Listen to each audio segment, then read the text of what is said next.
In our unboxing video of the Realme Watch, we asked if you guys wanted us to do a deep dive into the software. Well, a lot of you seem to want it, so here it is. Hey guys, I want to hear from C4eTech and welcome to our full software rundown of the Realme Watch and its included Realme Link app. If you do end up enjoying this video, then please consider subscribing and turning on notifications by hitting that bell icon. Let's now get started.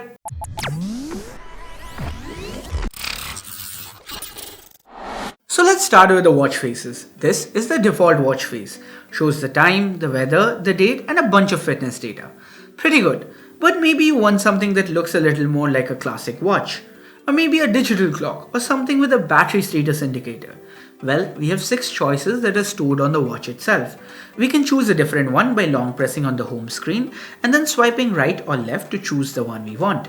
Now, we even have more choices in the Realme Link app. To access them, we can click on the Realme Watch, then click on the settings cog on the first card, and then go to the first option called Watch Faces. From here, we can choose a watch face and replace one of the old ones on our watch with a new watch face. The watch can only carry 6 faces at a time, so we have to select the ones we like from here. For now, the choices are a bit limited at 12 faces, but Realme promises over 100 new faces via an OTA update soon. And unlike other wearables like the Mi Band 4, there is no way to use a custom user-submitted watch face at the moment. Since we are in the Realme Link app already, let's take a quick look at the options that we have here on the settings menu. So next up is call reminders. Once turned on, when someone calls us, we can see the contact name or number pop up along with the options to mute or end the call. We even get notified for WhatsApp voice calls. Sweet. Next up, we have notifications. This controls the notification access. Once enabled, we can see notifications from that app pop up on our watch. So by default, the watch supports these apps, but we can go into more and turn on notification access for other apps as well. Like, let's say Instagram. So we turn it on, and now if someone DMs me on Insta, I can directly check it out on the watch. Now what if we get 2 messages at once? Well, they both pop up on the watch, but we can only check the latest notification by pulling down from the home screen. So that's a limitation here. It can only store the latest push notification. Moving on to the next options in the settings menu, we have Get Up Reminder. This one is pretty self-explanatory. We can change when the watch will remind us to go for a walk and set the time period for which the reminder is active. After all, no one wants a vibration reminding us to go for a walk just we are about to fall asleep, right? Anyway, the next option reminds us to drink water at regular intervals. Just a simple on-off toggle, nothing fancy. Moving down the line, we have 24-hour heart rate monitoring.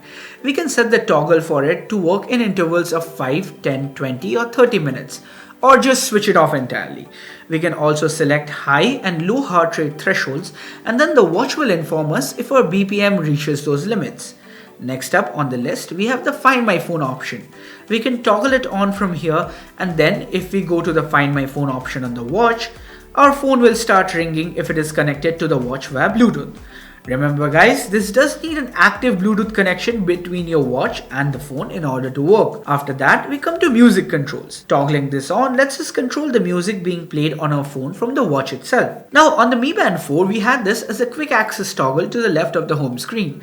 But here on the Realme Watch, we have to dig into the app list, tap on music, and then we can play or pause the track, increase or decrease volume, and of course skip tracks as well. This works very well and there's minimal latency involved. Following that, we have remote camera. We need to have the camera app open on the watch and the Realme camera app open on the phone simultaneously. Then clicking on the shutter button on the watch lets us snap a picture. Next up, we can set a daily goal from here. Currently, I have set mine at 8,000 steps. And finally, we have weather. This lets us control the weather info displayed on the watch. We also have a few other options here like an user guide, device upgrade, that's for software updates, that's followed by the MAC address and some legal info. At the bottom we get an option to delete the watch and all its info from our phone. Getting back from the settings pane, we are greeted with the card for our watch, and beneath that we have all our health info arranged neatly into cards.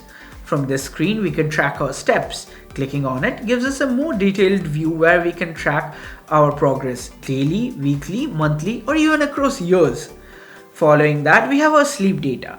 Clicking on it reveals a similar detailed view. Next up, we have the heart rate data.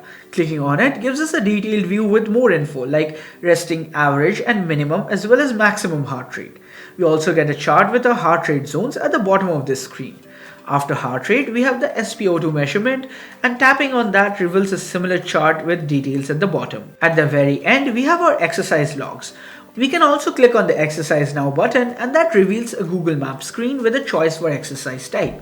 We can also set a goal dependent on either distance, duration or calories, and there are a couple other options as well. We can click on this blue button to start tracking the exercise. We can take a look at the map from here, pause or stop the exercise, and also lock the screen in place. Pretty nifty, right? Well, that's about it for the Realme Link app. Let's jump back to the watch itself and see what else we have in here. Coming back to the watch, we have already talked about the home screen. So to the left of it, we have this quick toggle page. It shows date, connectivity and battery percentage on the top, and below that we have toggle for 4 important features. This is for D&D mode. The next one controls race to wake. The third one is a brightness control, and the last one is for the battery saver mode. So the battery saver mode reduces screen brightness and converts the Realme smartwatch into just a regular watch with the battery and time being shown on screen. Getting out of this mode is pretty easy too. We can just long press the side button to get out from power saving mode and jump back to our default home screen. Swiping further to the right gives us a brief glimpse of our daily activity.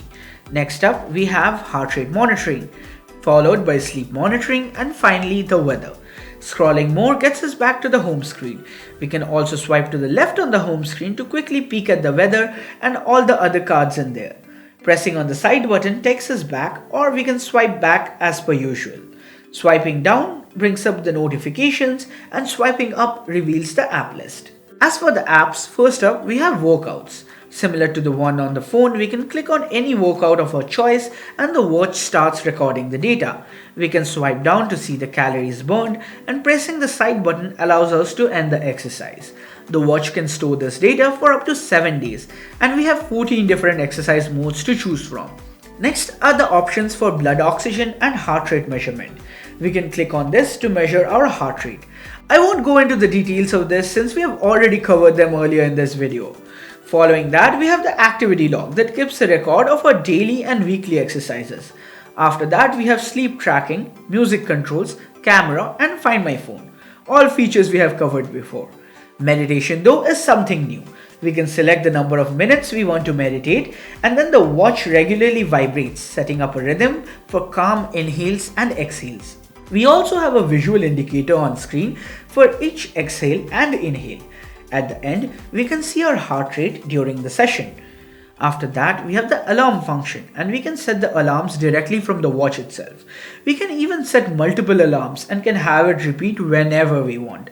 We can toggle them on and off on an individual basis, and we can even long press on an alarm to edit or delete it. We also have a built-in stopwatch in here with lap functionality, and the weather app shows us the weather for the day with forecasts for the next 2 days also being available. Finally, we come down to the watch settings. From here, we can toggle things like race to wake, continuous heart rate monitoring, D&D, and finally swap between the 12 and 24-hour systems. After that, we have general settings, inside which we can find the brightness slider under the first option, change the vibration intensity using the second, and the last one allows us to go into the power saving mode. Getting out of there, we have some other system options which includes restart, power off, reset, and some regulatory info. The last option within settings is about, and it gives us some info on the watch itself. And with that, we come to the end of this video. Do tell us in the comments below if you like the complete software tour of the Realme Watch. Also, are there any features that you would like to be added to the Realme Watch, maybe via a future OTA update? Let us know via the comments. That's about it for this video. Like, share, subscribe and all that. And oh, turn on notifications by hitting that bell icon if you haven't yet. Thanks a lot for watching till the end, guys. Have a good one. Cheers.